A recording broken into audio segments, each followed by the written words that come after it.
Hey everyone, Hoshino.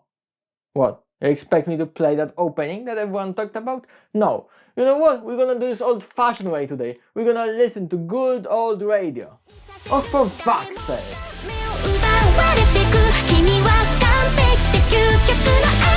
Honestly, at first I thought I'd be skipping that anime, which is at least funny knowing that at the end of my journey, I was like, we are star.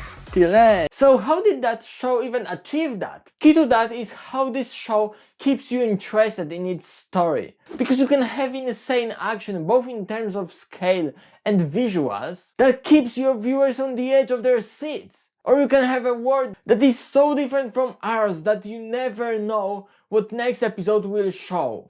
But Oshinoko has none of that. As in theater, you don't come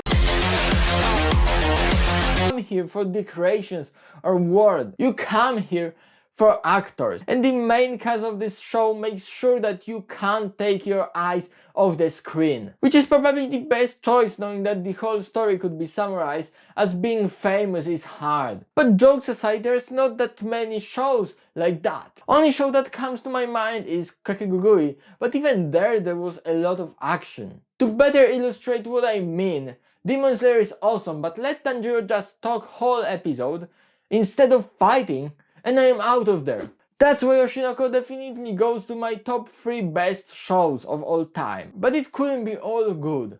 There's something really weird with this story. I've mentioned it already. Honestly, at first I thought I'd be skipping that anime. The first episode stands out from the rest of the show. And this time I'm not mental.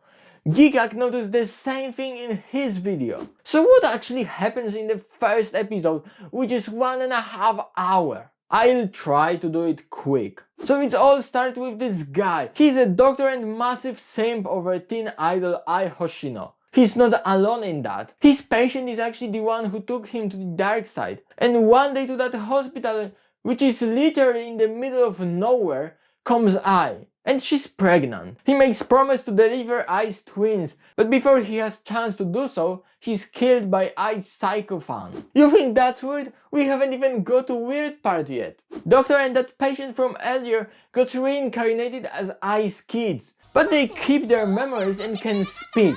Literal babies can speak. And not longer after that, Ai's stalker shows up a second time, this time taking out her.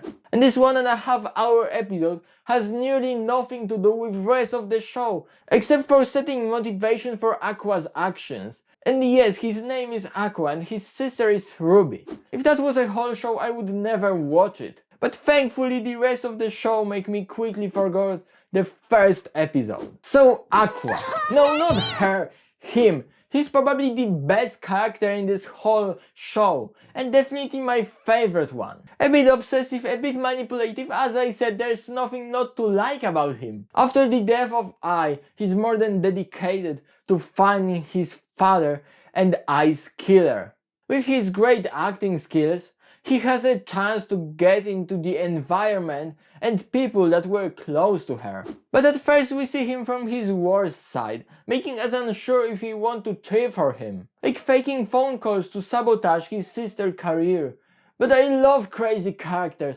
Tanya, Yumeko, Ayano Koji, you name them. But as story progresses, he's getting more likable, taking actions that are not just about him getting closer to Ai's killer, but about others. And I have to mention that I love this little addition of his pupil changing color depending on his intention. When he's doing something good, it's bright, and when he's going full psycho mode, it's pitch black. He reminded me of Ayano Koji. Both of them judge people based on how useful they can be for them. But we can quickly see that Aqua also has an empathy, something that the others certainly lacks. Even though Aqua is focused on finding his father and Ai's killer, he's still a human. So when he can help Kana shine on the stage, he dives straight into it. Or when Akane is in need, he's there to save her, even though he didn't have to.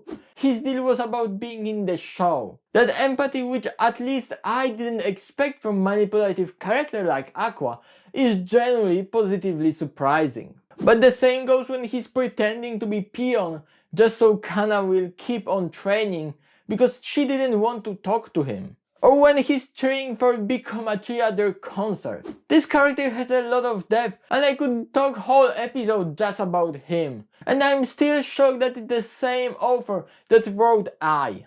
Because she lacks any kind of depth. She's 2D as she can get. Nothing more than just an airhead. Which is sad because I see there's a lot of wasted potential.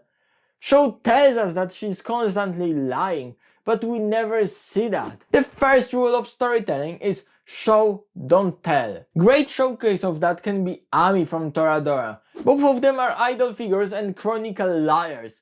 But Ami has a lot of depth and it's shown. We see how she's putting on an act. We don't need her to tell us that. Show makes sure we see that without an unnecessary words. But the rest of characters are close to Aqua in terms of quality. Like Ruby. Even though she doesn't get spotlight as often as him, she brings so much balance to the mood of story. She's always positive, full of energy and dedicated. She doesn't give up easily, pushing herself and others forward. I would compare it to Chisato and Takina from Licorice Recoil, where Chisato was so positive that in terms of energy she was making up for herself and Kudere Takina. Like Ruby is making up for gloomy Aqua. Another character definitely worth noticing is Kana, a genius child actor who can lick baking soda like that. A genius child actor who can cry in 10 seconds flat, whose career went downwards after childhood. This character is great because you can see that she has a potential, but it's scared of failure, and she doesn't want to stand out, like in that real life adaptation when she was acting poorly just to not overshine other actors. Or actually models, because the cast was chosen by how they look, not how they act. But she's still really emotional, what's reflected on her. She's not Ruby who will endure whatever is thrown at her when she's pursuing her dreams. Kana was once on the top and she lost that. You can see her low self-esteem and how she doubts what she's doing. And I'm not really sure why so many people say that she lost love war against Akane. But that's not the topic for this video. I feel like Kana has a lot of room to grow, and hopefully that's what we'll see in the future. Last squad member of Bikomachi is Memu, and about her I have the least to say. She's a YouTuber that will do many things just to be more famous, like all of us. And I don't know why, but all characters that have this cat-like face are so darn cute. But the fact that I can't say more about her doesn't mean I didn't like her. She's somewhere between Kana and Ruby, and she's a really nice complementary character. This anime is full of interesting characters like Pion, Director, Miyako, and this show is surprisingly relatable. Not everyone has chance to be in a show business, and even so you can find something for yourself. Like when Ruby, Aqua and Miyako cringe over awful real life adaptation. But I'm curious how this joke will preserve itself when Hoshino will get one. But I'm more than waiting for it. Look at him and tell me he's not hot. I could talk about how this show makes you glued to the screen, but I talked enough today. If I'm gonna point out every single thing that was interesting in it, this video probably gonna be 3 hours long. I hope that video interested you and you learned something more about keeping interest in your story. So that's all from me. See you next time. Gianne.